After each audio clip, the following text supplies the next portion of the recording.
Hey, good day, everyone, and welcome back to the ATA's Feather, Prime, and Talk podcast. It's been a while since we talked to you. I know we haven't recorded in a few months, but we're back on track again. And as you'll notice, the screen is full. We have our very first guest on the ATA podcast.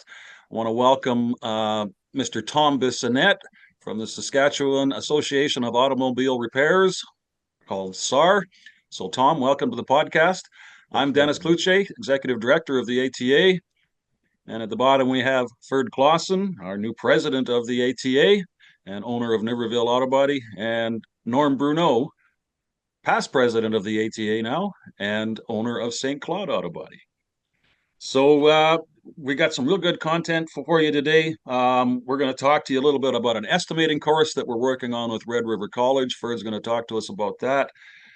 We've got a new feature on the ATA estimate scrubber, and Norm's going to talk to us about collision part sourcing, where you can sell your used parts. And then the best part of the show today, and we've already recorded, we know what we've talked about, and you don't want to miss what Tom has to say about not rental cars, courtesy cars. Tom is very passionate about this. He's got some great information on what he did in Saskatchewan and the reasons he did so. So without further ado, let's jump into the content, everybody. We're going to start with a new website that the ATA has sponsored, put together with the help of the Automotive Retailers Association in BC. It is autocareersmb.ca, and this is just another step in our efforts to attract youth to the collision and auto trade in Manitoba. I encourage everyone, and I think our tech department will put the website below what we're talking about right now, so everybody can see it. And but have a look at that website, check it out. But there's no value to it if you just go look at it. What you need to start doing is maybe pointing people to it. By all means, we encourage shops, put that in your signature, put that in your website, put it as a link in your website to our website.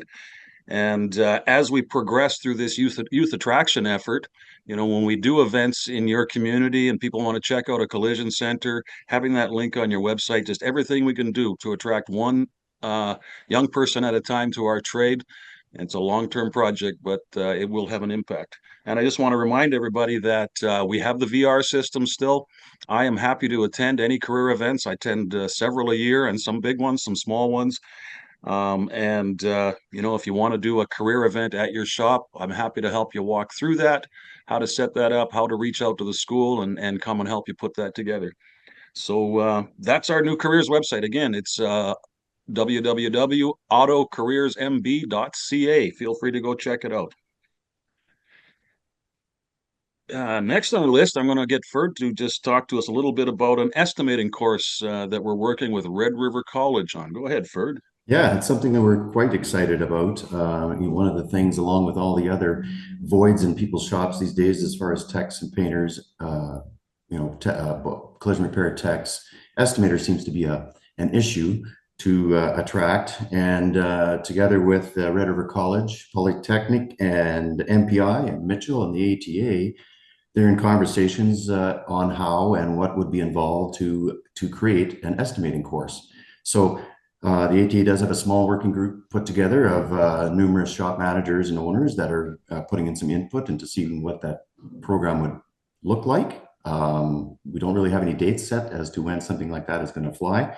We do understand there's some urgency, but we want to take our time and make sure that this product that we're going to be delivering as a training tool will help technicians who've never been a tech before be able to write that basic estimate. The average severity in Manitoba is close to $5,000. So hoping that a technician would gain the skill sets to be able to come out of that program, being able to write those consistent, accurate estimates, meeting all the requirements for MPI to allow shops to continue on with the work. Obviously, understanding that some of the bigger hits, there's going to be some extra help required, and based on how shops set up their estimating bays, their estimating stations. Some already have tear down technicians that help estimators out. This course is going to be designed to kind of allow those techs to, do some of the light dismantle, hopefully, do the photos properly, and write an estimate or scrub it through the estimate scrubber program and submit it to MPI. So that's very exciting. Don't like I said, don't really have a time frame as to when that's going to be coming together, but hoping it's very, very soon. All right, thanks, Ferd. And speaking of estimate scrubber, the ATA's estimate scrubber in particular, Norm, why don't we talk about the new feature that is now available through the estimate scrubber?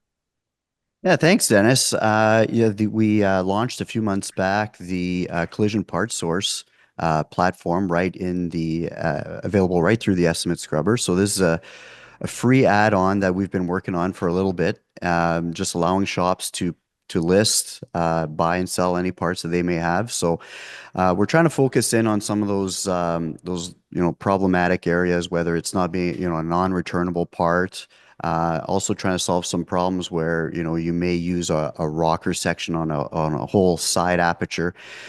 Really hate to throw away the rest of that aperture, especially when there's parts shortages that come into play. And so having a tool to allow shops to list those parts and search them easily is fantastic. And the best part is it populates when you scrub an estimate, so you don't actively need to go there in there and search. If you scrub an estimate for a Jeep Cherokee and there's parts for a Jeep Cherokee, it's going to show up right in your scrubber results, which makes it nice and easy. And then with one click, you notify the seller, and that interaction continues between the buyer and the seller through email. So, like I mentioned, it's something that we're not charging for. It's just another great value add for our users.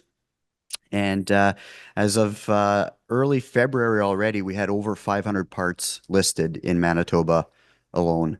So there's been some great uptake from shops, and I know myself when I'm scrubbing estimates, I'm seeing results. I've bought some parts already, and then whether or not you actually buy and sell parts, a great way to inventory your own parts. Because a lot of times I hear from shop owners saying, yeah, I hang on to stuff, then I forget I have it. So if you scrub an estimate and you have that part, it'll actually notify you that you have that in your inventory. So some exciting add-ons and some great positive feedback so far. Right on. Hey, Norm, let me ask a question, and I'm sure you're thinking of it, but if estimate scrubber is used in Saskatchewan as well, so if one of Tom's members has a part, can they will you be able to see that in Manitoba yet? As of right now, we have it separated by the province. So each province will only see what's within their province. We have the ability to open that up. We're kind of here waiting to hear back from users just to see, like, logistically, does that make sense? Or simply maybe even having the ability to click a box and extend your search if you wanted Mm. to. So if you have a part that really is not available through any other avenue, and and it's feasible for you to bring it in from another province, for users to have the ability to check that box and extend the search. So that's something that we're looking at right now. I'm looking forward to phase two, Norm. Yeah, thanks. So now let's, as we said at the beginning, for the first time, we've got a special guest on the ATA Feather Prime and Talk podcast. It's Tom Bissonnette from the Saskatchewan Association of Auto Repairs. And today we're going to talk about courtesy cars. And I'm going to get Norm to kind of lead this off a bit, talk about why we're doing this. And then we're going to bring Tom into the conversation because it's a passionate subject from Tom that he continually reminds his members about. And we've sent communications to our members from Tom on this subject. So maybe Norm, lead us off as to why we're talking about courtesy cars today. Well, courtesy cars have been around for a while, and as a shop owner myself, I cringe every time I look at my financials and see how much. I guess I should say how much I was spending on courtesy cars, because it's been a while now. We don't here at St. Cloud Auto Body. We don't give away any vehicles for free. We have rental vehicles available. And I think we want to talk about a little bit today. There's a couple of avenues to go down. One, I think there's a misconception out there as to what that loss of use coverage can be used for, and I'll get Ferd to touch on that in a little bit, because it's not just for rental courtesy vehicles. There's other ways to use it. And then the second piece of that is just talking and raising awareness about why we're doing this as an industry, and the effect that it's having on our already shrinking bottom line. So, and I know Tom I've listened to him talk about this a couple of times, and I don't think anybody can articulate it quite like him. But maybe Ferd, if you want to touch on some of those MPI rules when it comes to the loss of use coverage and how it can be used. Yeah, absolutely. So nothing more concerning when shop owners are dealing with customers that have loss of use. Maybe waived claims are a little bit different. The situation lends to different durations of rental agreement approvals. But when you've got a 30-day loss of use vehicle and you've got your car sitting in a compound somewhere waiting for an estimate, and it's chewed up 2 weeks, sometimes, more. And this customer has gone out and got a rental on their own, and they're waiting and waiting, waiting for estimates to be written at the compound. They show up at your shop after a few days of, potential tow delays. And now the customer comes to you with invoices saying, who's going to pay for my rental car?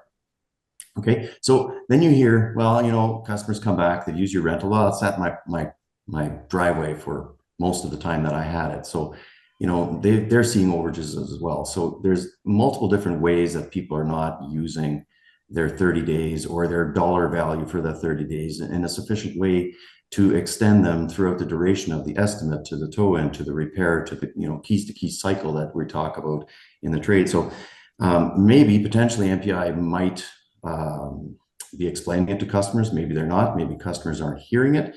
But there's numerous different ways that they can use their loss of use. So there's, if you're living in the city and you've got access to taxis and Ubers, you can use those and keep your invoices and give them to your adjuster. Buses, renting a car or borrowing a car from a friend or a relative of some sort.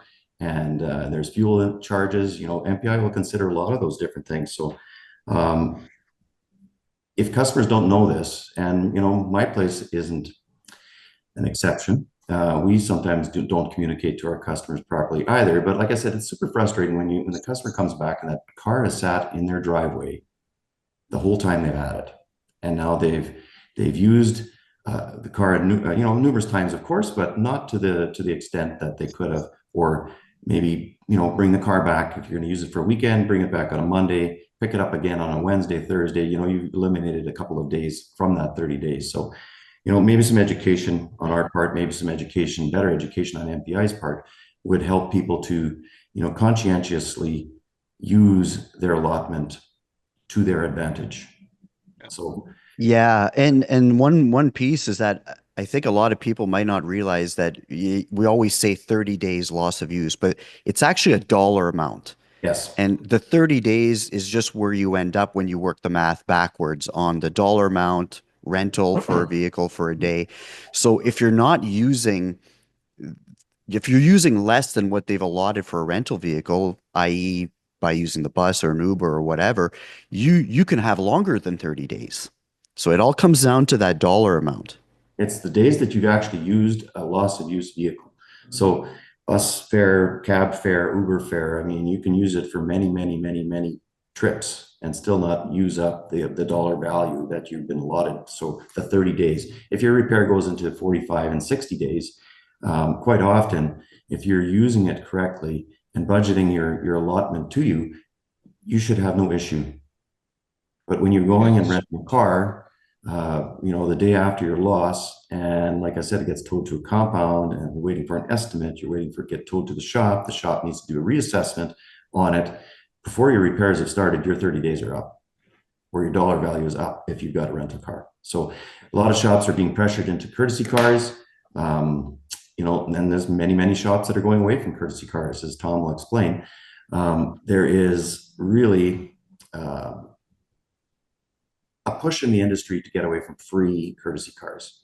So, So just a couple of things on that, Ferd. So Norman mentioned it's a dollar amount, and it is. It's $1,500 that you have for loss of use plus tax. I think it works out to it's just under 1,700. So it's $1,500 before taxes.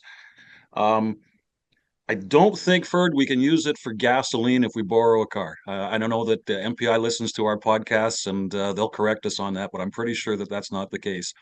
But I have a young grandson who has a driver's license, maybe has loss of use on his vehicle. He's not old enough to rent a car. So that loss of use for a rental car is not really much value to him, but he could use it if he takes an Uber. So that's where we want people to get that message. Or maybe he doesn't have a credit card, so he can't put a deposit down on a rental car. That's another thing that stops us. But let's get Tom to weigh in here. Tom, this is a passionate subject for you. I know you've experimented with rental cars and made some changes to the operation that you used to run. Tell us your thoughts. Well, thanks very much for inviting me into your podcast. This is great. I've learned a lot. I never even thought about that dollar amount being able to be used for things like um, Ubers and taxis and that kind of stuff. That's great. So thanks for sharing that. Just a little background. I can tell the story. Is that okay? Um, Absolutely, Tom. That's why you're here. yeah, when I first got involved with what we call free loaners was back in the 80s. Just goes to show you how old I am. 1986, I was managing Par Auto Body at the time. And that shop at the time was a 20,000 square foot facility that had less than $1 million a year in sales, if you can imagine. And we needed to get the volume pumped up. So I understand why a shop is going to use something like a free loaner car to entice people to use their facility. That's what we did. And I wasn't the originator. I think one other shop in Saskatoon had started it, but I jumped on this bandwagon. This is great. We're going to get free loaners and we're going to get people in the door like crazy. And it kind of worked. It did work. We started getting people coming because we offered free loaners. But what I found out really quickly is that we had our own fleet of vehicles, and I'm not sure, Norman, if that's what you have at your place or if you have rental cars from rental companies. We had our own fleet of vehicles, and they need a lot of maintenance. They needed to be constantly gone over and cleaned up and organized. And it was a lot of work. It's just a tremendous amount of admin work. Not to mention the fact that, to your point, Ferd, you mentioned it, we would loan a vehicle to a person. They would have it for a week or 10 days. They'd bring it back, and I'd say, did you fill it full of fuel? And they go, no, I just drove it home, parked it in my driveway. Well, what the hell did you take the car for? like, hello, if that's all you're doing, give me a break. So that was an annoyance. Sometimes they came back with no fuel, and people just never apologized and just left. And I wasn't smart enough to get a credit card swipe back in those days. Another thing, people bring them back and they were damaged. And who's going to fix that? That was on our dime. It was totally senseless. From Par, and just kind of telling my story a little bit, I left and went to a dealership called Dodge City. And I worked at Dodge City for a number of years, and they gave out free loaners, and I get it. They like to have people driving their product. So if you brought in a Chevy, for example, we would put them into a Chrysler product or a Dodge product, and sometimes people would buy the car. So I understood that made sense. But same thing, people would take the vehicle, park it in their driveway, wouldn't fill it full of gas, uh, speeding tickets, on and on, you name it, on and on it goes. It was just a gong show. When I took over Par in 2000, I bought the business. Again, the business was down. We had the free loaners because that's just the way we were taught to think. That's a normal part of business, right? Well, same thing. I ended up getting a little smarter. I used either budget rent a car or enterprise, and I paid the bill. And back in those days, in 2000, I think it was $26 a day, something like that. But I paid everything. Again, people bring it home, park it in their driveway, abuse the car, bring it back filthy, dirty. Sometimes, guess what? They didn't bring it back when the car was done because it was nicer than the car they left at my shop. Have you ever had that happen to you? It's crazy. It's nuts. But I sat down one day and I was just frustrated. I was just so sick and tired of this stuff. And I was toying with the idea of just, getting rid of these loaner cars. It was a nuisance. And I looked at my financials, and Norm, you talked about this a little bit. I looked at one year, I spent $40,000 on free loaner cars. And I looked at my business, and at the time that I started there, we didn't have the volume that we have today, but it was going to take me about $500,000 in sales to pay for that rental bill. And I kind of went, whoa, I could afford to lose $500,000 worth of business, not wear myself out and my employees out and my shop out. And I could lose those customers. It wouldn't hurt me. It's crazy. So I was still nervous, though. I'll be honest with you. I was a chicken.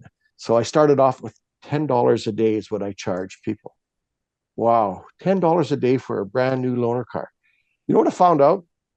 Almost immediately, half the people said, I'll use my truck instead, or I'll use my mother-in-law's vehicle or my father-in-law's vehicle. They didn't need a vehicle. And it dawned on me that as soon as you give something for free, whether they need it or not, everybody will take it. Just if you do nothing from this podcast, but just charge something, you'll find that half your people right away will just stop even taking a rental vehicle. I'll use my other car. So way to go. From there, it's gone to the point now where we do not offer anything for free. They pay the full amount, whatever deal I make with my rental car companies, and we negotiate with them. We'll give you the insurance pay stuff, but we need a break for our customers, and it's getting tougher and tougher for them to do it because their costs are going up. But it doesn't matter. We charge the full amount. Do I lose some customers? Yeah, there's the odd one or two that I might lose, but I'll tell you what, it doesn't hurt our business at all. And in today's marketplace, I don't know about you guys, but last I checked at Par, they're booked right now till June of this year. And I'm sure that shops all over Manitoba are in the same boat. You're talking about vehicles in our tow line we've got 12 different tow-ins sitting at Par right now. Some of them we will not be able to get to until probably next month. If that guy's got a rental, can you imagine? And we're paying for it, how much that would cost you? So it's a crazy situation. Back in the 80s when I was started, we didn't have enough business and we needed to get people in the door. Now we have too much business, right? It's just totally changed. The other thing that's changed, and I'm sure you guys are familiar, we got them in Saskatoon. They're called red light cameras, automatic speed cameras. You can just drive through a school zone, poof, $285. And who gets the ticket? The guy driving the vehicle or the person that actually owns the car? Now, the rental cars companies are way smarter than I was, but so they have a credit card and they just charge the customer. But it's still something you got to manage and look after. If you're giving out anything for free, you're being silly. You're hurting your business. Stop it. That's all I can tell you. Any comments? No, that's very well said. And I want to just really dive into that one part. $500,000 worth of sales to pay for your rentals. Yeah. That's absurd. That is absolutely absurd. You factor in the cost of owning your own cars because you got to buy them. And if you amortize them, the price doesn't change. It's still X amount of dollars per day, which is near the cost of a rental car. So, yeah. And I can tell you, similar to Tom's story, having gone through it, I'm kind of trying to act like a tough guy here, but I was a chicken shit as well. When the day we decided that we were going to do this, all the scenarios are running through my head, especially in a small town, because you're like, oh, Joe's going to come today and the courtesy car is going to cost something and he's not going to be happy. Oh, Bill's going to throw a fit. Nobody cared.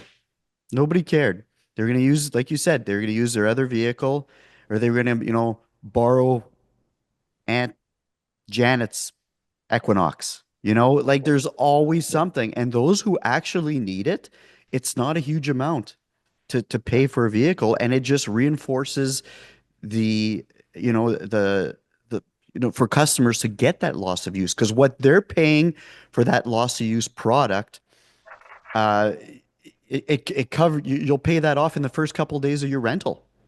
Yeah. So, and I think another piece that people don't think about too, from a customer standpoint. So if you're trying to sell this loss of use to your customer, what happens if your customer is out of town? If they're out of town in Manitoba and they happen to be in another town that has a rental place, they can immediately jump into a rental and have that start to be covered right through MPI. And that can be, there's that advantage where some people think, well, now what do I do? Do I get coverage? Do I not? Do I get a rental? Do I not? That's mind-boggling. Yep. The other thing that we did is we got very proactive with our customers and started explaining to them, like, hey, do you have a package policy in your vehicle? No, I figure I only have an accident once every 7 to 10 years, so I figure I'm money ahead. So what I tell them, you should at least consider a package policy because you need the extra liability. Like at the time that I was doing this, I mean, the liability from SGI auto plates was like $250,000.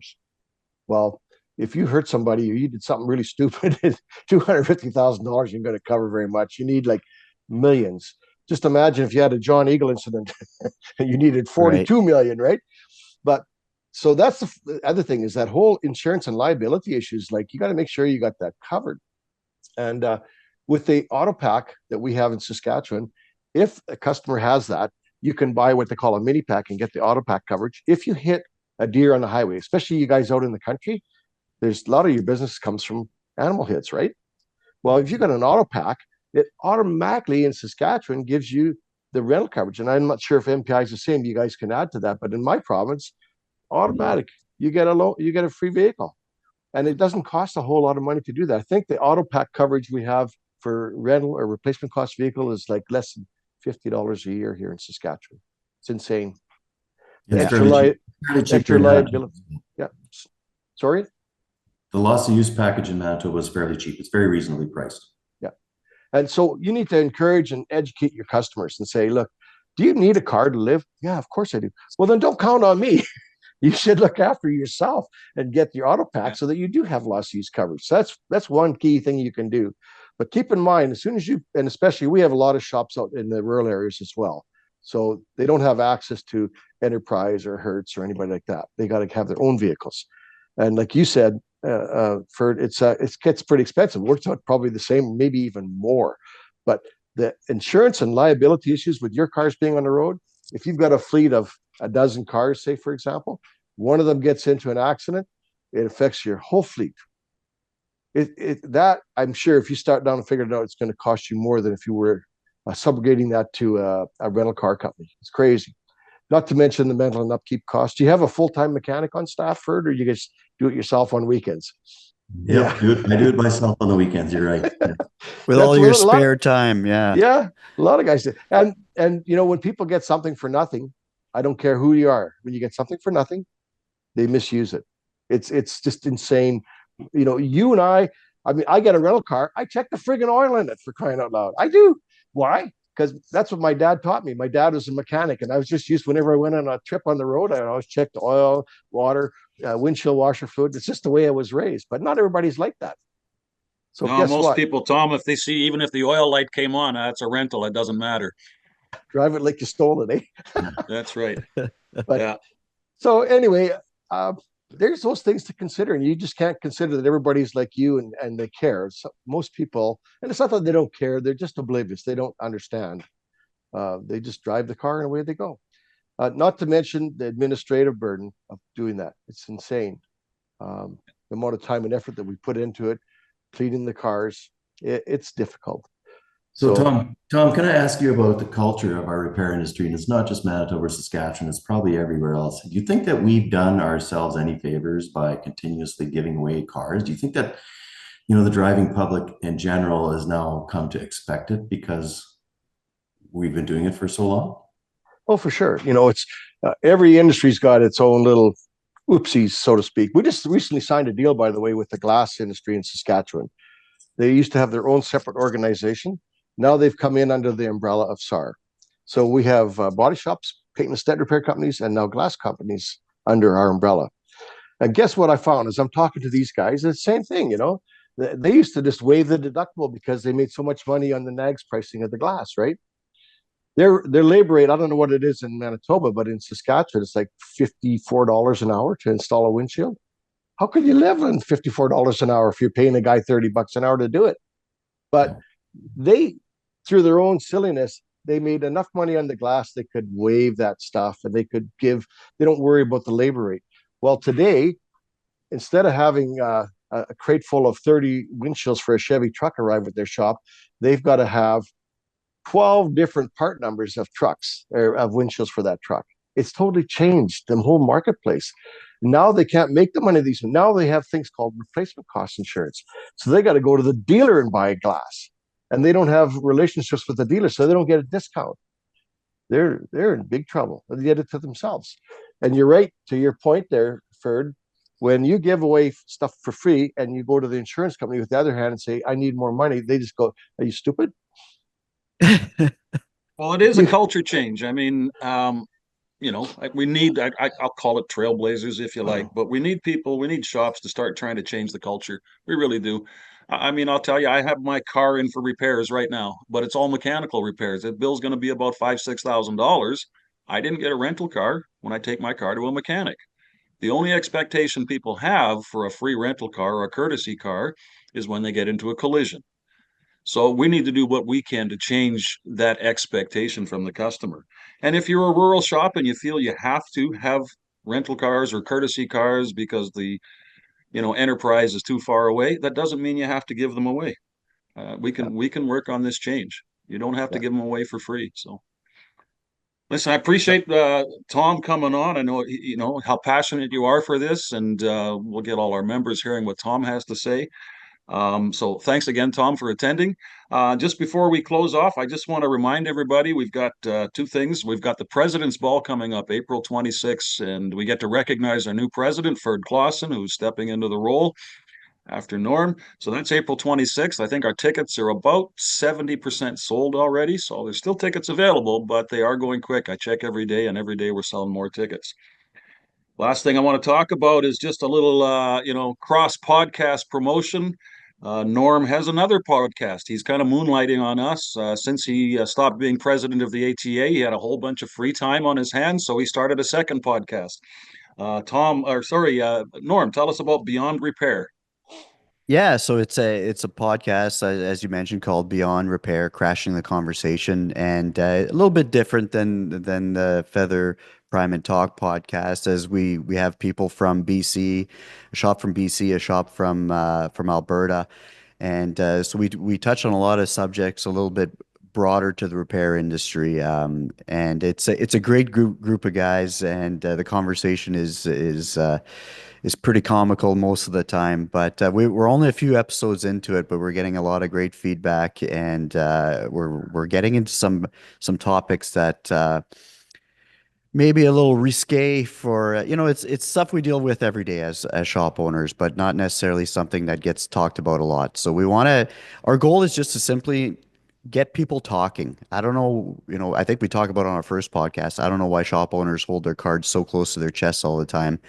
I think if we start to realize that if we work together, we can cover a lot more ground, and we can be more successful as an industry. So we're trying to encourage the conversation, facilitate it, and just get everybody engaged. And so far, it's been good. So I appreciate the shout out, Dennis. Yeah, so where do they find this podcast, Norm?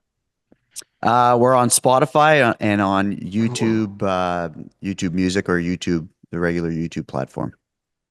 Fantastic. Listen, thanks to everybody for the podcast today. Tom, thank you very much for joining us and your insight on free courtesy cars. Don't forget, like the video, subscribe to the ATA Feather Prime and Talk podcast. And sorry for the delay. It's been a few months since we had one, but we'll be back and seeing you soon on the next podcast. Thanks, everyone. See you soon. Take care.